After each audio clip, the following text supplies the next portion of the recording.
कभी आप लोगों ने मंत्रों के बारे में सुना है? ऑब्वियसली भारत में रहते हैं तो मंत्र तो अलग अलग प्रकार के आपने सुने ही होंगे, लेकिन मंत्र कैसे काम करते हैं कभी इनके बारे में क्यूरियोसिटी तो हुई होगी। इस मामले में अक्सर लोग ना दो तरीके से डिवाइड होते हैं। कुछ लोग इसे पूरी तरीके से धार्मिक मानेंगे और बोलेंगे कि नहीं, कोई फर्क नहीं पड़ता, कुछ नहीं, प्रोपेगेंडा है, कुछ नहीं है। और कुछ लोग इसके पीछे बहुत ही ज़्यादा पागलपन की हद तक रहते हैं। वो अपनी सारी लाइफ को साइड में रखकर केवल एक माला लेकर पूजा पाठ करते रहते हैं और वो सोचते हैं किसी मंत्र का जाप करने से आपको पर्टिकुलरली सिद्धि प्राप्त हो जाएगी या फिर धन दौलत ऐश्वर्य जो भी आप चाह रहे हैं वो प्राप्त हो जाएगा। इन दोनों में से सही क्या है मैं नहीं जानती ऑब्वियसली, लेकिन इनका इंटरप्रिटेशन क्या है, मंत्र आपको कैसे हेल्प कर सकते हैं, इसके बारे में आज के वीडियो में हम बात करेंगे। यहाँ एक बात मैं क्लियर कर दूं कि मैं आयुर्वेद चिकित्सक हूँ और मैं आध्यात्मिक में या आध्यात्म शास्त्र में मंत्रों का क्या महत्व है उसके बारे में बहुत ज़्यादा कमेंट नहीं करूँगी। लेकिन चूंकि आयुर्वेद वेदों से निकला हुआ एक शास्त्र है, जो इसका ओरिजिन है वो वेद है, तो जब हम आयुर्वेद पढ़ते हैं तो ऑब्वियसली डायरेक्टली इनडायरेक्टली वेदों की बहुत सारी बातें हम पढ़ लेते हैं और आयुर्वेद में मंत्रों का एक बहुत ज़्यादा इम्पोर्टेंट स्थान है। तो इसलिए मैं उस प्रोस्पेक्ट से आयुर्वेद और मंत्रों का जो क्यों रिलेशन है, मंत्र आपकी कैसे हेल्थ अच्छी रखने में आपकी मदद कर सकते हैं, इन सारी चीज़ों के बारे में बात करेंगे। पहले एक बात ध्यान रखिए कि मंत्र काम कैसे करते हैं। सोचते हैं क्या होता है कि हमारे शरीर में षड चक्र स्थापित हैं। 6 चक्र होते हैं जो कि आपकी स्पाइनल कॉर्ड के और आपके ब्रेन के अलग अलग हिस्सों में कुछ स्पेसिफिक पॉइंट होते हैं जहां से कुछ नर्व निकलती हैं। इन्हें आयुर्वेद में चक्र बोला जाता है। ये हमारे शरीर के इम्पॉर्टेंट पार्ट हैं। इन्हें डायरेक्टली आइडेंटिफाई नहीं किया जा सकता कि आप बॉडी को खोलकर देखें और देखें कि अरे ये वाला चक्र है, ये अनाहत चक्र है, या फिर ये स्वादिष्टान चक्र है, या यह मणिपुर चक्र है, या पर्टिकुलरली यह आज्ञा चक्र है। ऐसा नहीं होता, आप इसे खोलकर देख नहीं सकते। लेकिन ऐसी एक फिलॉसफी है, माना जाता है कि हमारे शरीर में षट चक्र होते हैं और इन चक्रों में अलग अलग पॉइंट पर एक विशेष प्रकार की एनर्जी स्थित होती है। हम जिन भी मंत्रों का जाप करते हैं वो मंत्र वाइब्रेशन के माध्यम से उस पर्टिकुलर चक्र में, जिस चक्र से वह संबंधित है, उसको इनिशिएट करते हैं। यहाँ पर वहाँ पर वाइब्रेशन पैदा करते हैं जिसकी वजह से आपको कुछ विशेष प्रकार की एनर्जी महसूस होती है।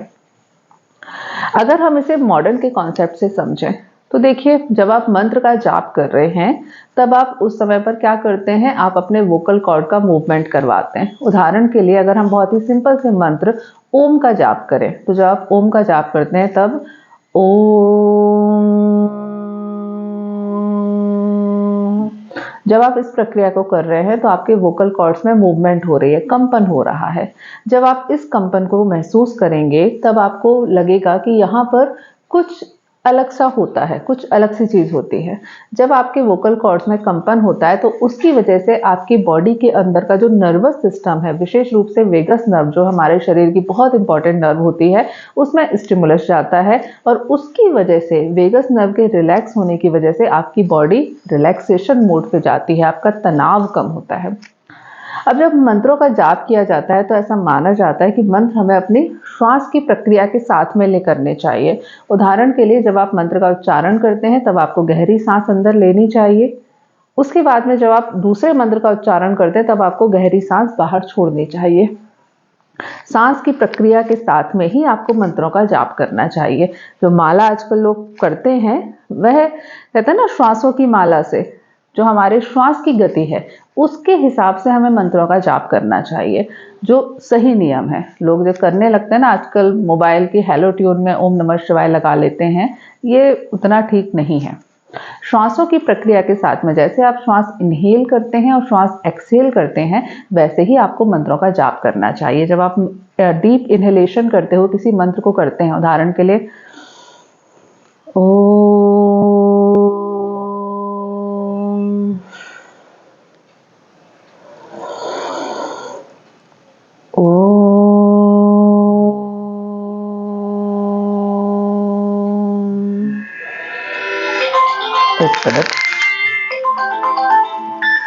मैं कुछ भी काम करूं तब मेरा फोन जरूर बजेगा।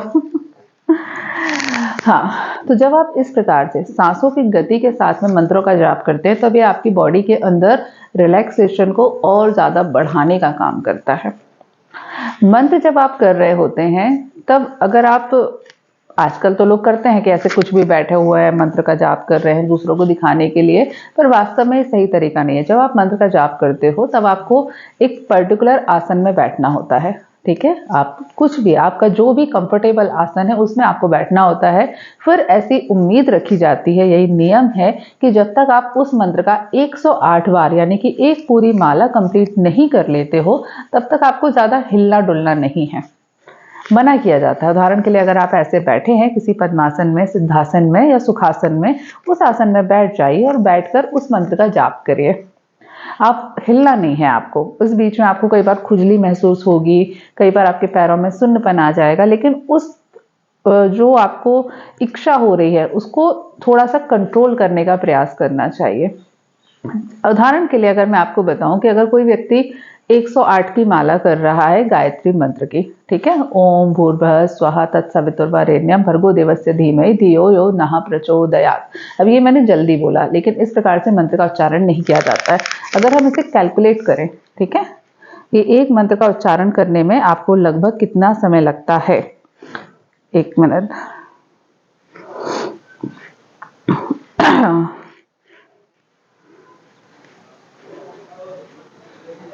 अगर हम इस मंत्र को नॉर्मल, जो इसकी सही प्रक्रिया है उस हिसाब से करें, ओम भूर्भुवः स्वः तत्सवितुर्वरेण्यं भर्गो देवस्य धीमहि धियो यो नः प्रचोदयात्। ओम। अगर मैंने इस मंत्र का जाप किया तो हमें लगभग 18 सेकंड का समय लगा, 18.81, 19 सेकंड मान लेते हैं। अब इसकी अगर हम गणित लगाएं, 19 सेकंड का समय लग रहा है हमें एक बार सही तरीके से मंत्र का उच्चारण करने के लिए। तो अगर हम इसकी 108 माला करेंगे, 108 बार इसका जाप करेंगे तो हमें करीबन 2052 सेकंड का समय लगेगा। और इस 2052 सेकंड को अगर हम मिनट से डिवाइड करें तो लगभग 34 मिनट, यानी कि एक माला को करने में आपको मिनिममली आधे घंटे का समय तो लगने वाला है। अब आधे घंटे के लिए अगर आपको ऐसे एक पर्टिकुलर आसन में बैठना है तो उस आसन को अभ्यास करने के लिए पहले आपको बाकी के योगासनों का अभ्यास करना पड़ेगा, आपको एक्सरसाइज करनी पड़ेगी, जिससे कि आपकी रीढ़ की हड्डी इतनी मजबूत हो कि आप आधे घंटे एक पर्टिकुलर आसन में बैठ सके। ठीक है, ऐसा नहीं होना चाहिए कि आपको पीठ में दर्द उठ रहा है। तो जब आप मंत्र करते हो तो मंत्र आपको इनडायरेक्टली मोटिवेट करते हैं रेगुलर एक्सरसाइज करने के लिए, क्योंकि अगर आप ऐसे बैठ के मंत्र कर रहे हो, लेट के कर रहे हो, तो उसका इफेक्ट कई गुना कम हो जाता है। पर्टिकुलरली एक आसन में बैठकर लगातार एक नियम के साथ में ध्वनि को मेंटेन रखते हुए मंत्र का जाप किया जाता है। तो मंत्र इनडायरेक्टली आपको योगासन करने के लिए प्रमोट करते हैं। अगर आप योगासन नहीं कर रहे हैं, अगर आप एक्सरसाइज नहीं कर रहे हैं, तब आपके मंत्र उतना ज़्यादा काम नहीं करेंगे। क्यों? क्योंकि अगर आपको आधे घंटे एक आसन में बैठना है, मैं तो सुखासन की बात कर रही हूँ, लोग तो अलग अलग प्रकार के आसनों में अभ्यास करते हैं। आपने हठ योग में अलग अलग प्रकार के तांत्रिक देखे होंगे, कोई एक पैर पे खड़ा हुआ है और उसके बाद मंत्र का जाप कर रहा है, कोई उल्टा लटका हुआ है उसके बाद मंत्र का जाप कर रहा है। तो उस एक्टिविटी को करने के लिए कितनी ज़्यादा फिजिकल फिटनेस की आवश्यकता है। ठीक है, आप ये मत समझिए कि उल्टा लटक के मंत्र जाप करने से आपको कोई पर्टिकुलरली सिद्धि प्राप्त हो जाएगी। केवल उल्टा लटकना इसमें इंपॉर्टेंट नहीं है। उल्टा लटकने के लिए आपकी पैरों की मसल्स कितनी ज़्यादा स्ट्रांग होनी चाहिए, आपका वर्टिब्रल कॉलम और उसके आसपास की मसल्स कितनी ज़्यादा स्ट्रांग होनी चाहिए, इस बात को समझिए। तो मंत्र आपको, अगर आप मंत्र का रेगुलर अभ्यास करते हैं तो ये आपको फिजिकली फिट रहने के लिए मोटिवेट करते हैं। दूसरा, अगर आप मंत्र कर रहे हैं तो आपको हिलना डुलना मना है, तो ये आपकी चंचल मन की प्रवृत्ति को थोड़ा सा रोकने का काम करते हैं। कैसे रोकते हैं? देखिए, मन को रोकना अल्टीमेटली हमारा लास्ट टारगेट होता है। हम चाहते हैं कि जब हम मंत्र कर रहे हैं या हम पूजा पाठ कर रहे हैं तो हमारा मन स्थिर रहे, हम जिस चीज़ के बारे में सोचना चाह रहे हैं केवल उसी पर विचार आए। लेकिन ऐसा नहीं होता। मन को 17 सेकंड के लिए भी रोकना बड़ा मुश्किल काम होता है। तो क्या किया जाता है? पहले हम शरीर को रोकने का प्रयास करते हैं। अगर हम अपने शरीर की चंचल प्रवृत्ति को, कि यहाँ खुजली हो रही है इसको थोड़ा सा खुजा लेते हैं, यहाँ पर खुजली हो रही है इसको कर लेते हैं, या फिर कोई आवाज़ आई तो आप ऐसे देखने लगे एकदम से, या आपको पैरों में सुनपन आया तो आपने पैरों की पोजीशन चेंज कर ली। इस प्रकार से जो शरीर की चंचल प्रवृत्ति है उसको रोकने का काम करते हैं नियम से, कि आधे घंटे के लिए हम नहीं हिलेंगे। आधे घंटे के लिए, 15 मिनट के लिए, 20 मिनट के लिए हम बिल्कुल नहीं हिलेंगे, हम कोई खुजली नहीं करेंगे, हम पैरों को बिल्कुल नहीं हिलाएंगे, हम कुछ नहीं करेंगे। हम शारीरिक रूप से स्थिर होकर बैठेंगे।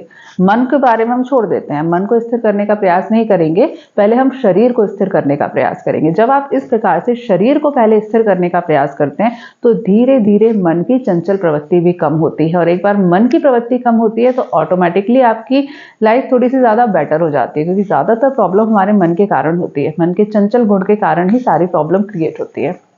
तो जब आप मंत्र का अभ्यास कर रहे हैं तब उस समय पर कोशिश करें किसी एक आसन में बैठें। मैंने अपने कई पेशेंट को एडवाइस करी है कि ठीक है, आप पर्टिकुलरली नहीं बैठ सकते, अगर आपको कोई प्रॉब्लम है, कोई आप बीमारी है जिसकी वजह से आप पर्टिकुलरली सुखासन पद्मासन में नहीं बैठ पा रहे हैं, कोई बात नहीं, आप आराम से किसी रिक्लाइनर पर, सोफा पर सीधे बैठ जाइए, पैरों को सीधा कर लीजिए, जो भी आपकी कंफर्टेबल पोजीशन हो उसमें बैठ जाइए, और उसके बाद में केवल एक ओम नमः शिवाय मंत्र की एक बार की माला करिए।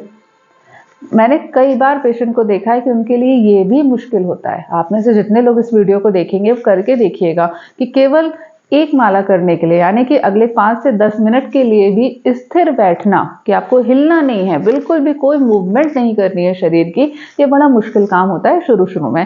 धीरे धीरे अभ्यास से आपका शरीर स्थिर होना चालू होता है। जब शरीर स्थिर होना चालू होता है तो उसी के साथ में धीरे धीरे मन की चंचल प्रवृत्ति भी कम होती है। तो इस प्रकार से मंत्र आपको और फायदा करते हैं। इसके अलावा जब आप मंत्र का जाप कर रहे होते हैं तो वास्तव में आप किसी एक चीज के बारे में कंटिन्यूअसली सोच रहे होते हैं।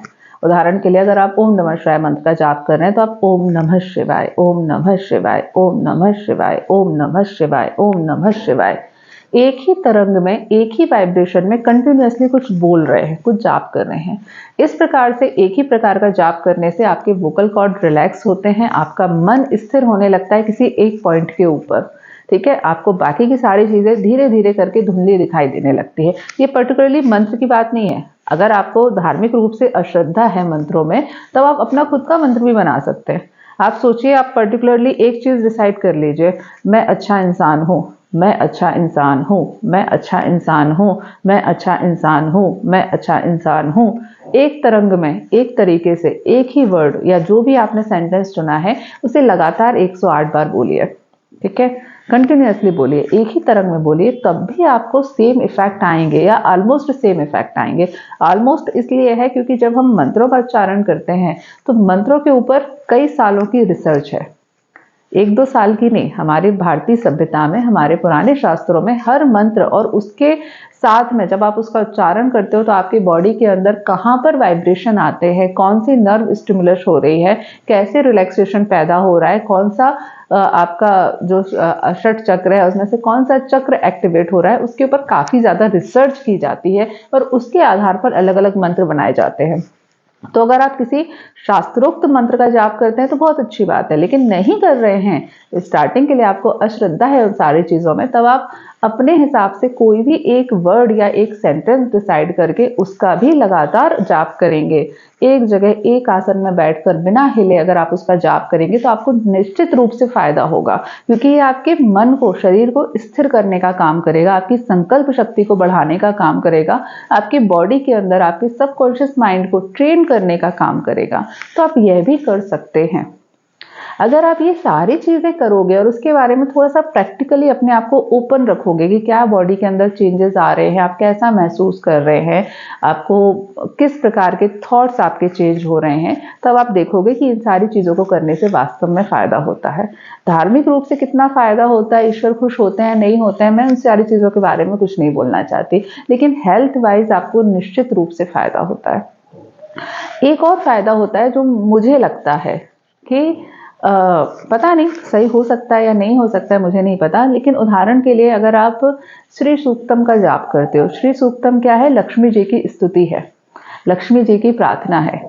तो जब आप किसी पर्टिकुलर आसन पे बिल्कुल आराम से रिलैक्स होकर बैठते हो और फिर सामने एक लक्ष्मी जी की मूर्ति को रखते हो, एक लक्ष्मी जी की मूर्ति कैसे होती है, उनके सिर के ऊपर एक बढ़िया सोने का मुकुट है, आंखें उनकी खूबसूरत हैं, उनमें दया भाव है, उनमें प्रेम भाव है, लेकिन प्रेम के साथ में एक मैं हूँ लक्ष्मी, उस प्रकार का एक स्वाभिमान टाइप की एक आंखों में उनकी ज्योति होती है, या एटलीस्ट हमारे दिमाग में उनकी ऐसी इमेज होती है। उसके बाद चेहरे पे स्माइल है, खूबसूरत कपड़े पहने हुए, हरे रंग के खूबसूरत कपड़े पहने हुए हैं। हरा रंग वैसे भी प्रॉस्पेरिटी को दिखाता है। हरा रंग को देख के हमारे दिमाग में, सबकॉन्शियस माइंड में ऑटोमेटिकली थोड़ी सी खुशहाली वाली फीलिंग आती है।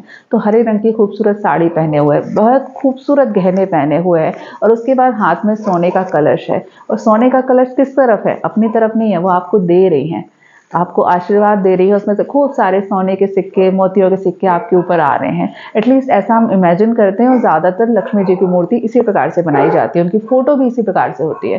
तो जब आप इस प्रकार से शांति से बैठकर उनकी स्तुति करते हो, लक्ष्मी जी की स्तुति करते हो, और उनकी इस प्रकार की इमेज को देखते हो, तब इनडायरेक्टली आपका सबकॉन्शियस माइंड ट्रेन होता है पॉजिटिव चीज़ें देखने के लिए।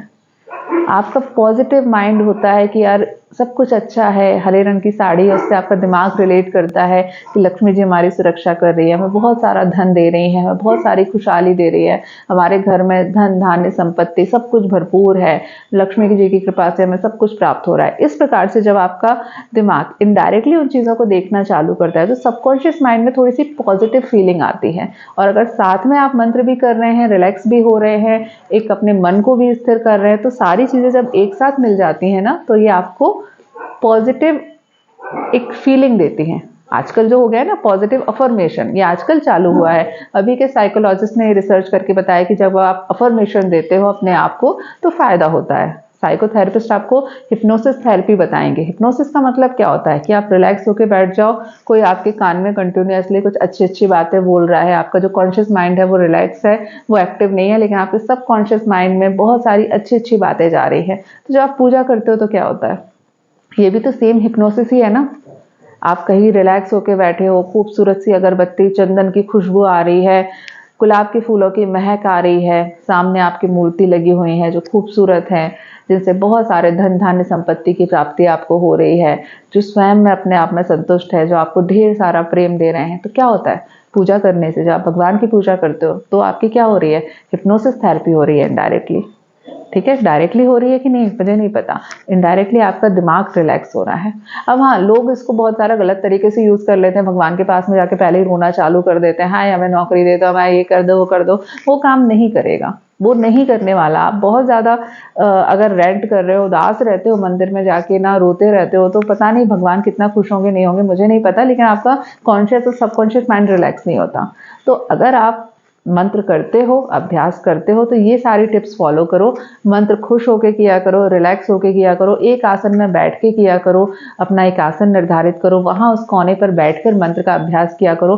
श्वास की गति के साथ में मंत्र का अभ्यास करेंगे तो ज्यादा फायदा होगा। एक लय में मंत्र का उच्चारण किया करो, जल्दी जल्दी राम राम राम राम राम राम राम करने की जरूरत नहीं है, आराम से राम राम राम आराम से उच्चारण करो। अपने दिमाग को, अपने शरीर को रिलैक्स होने का समय दो, अपनी चिंताओं को थोड़ी देर के लिए खत्म होने का समय दो।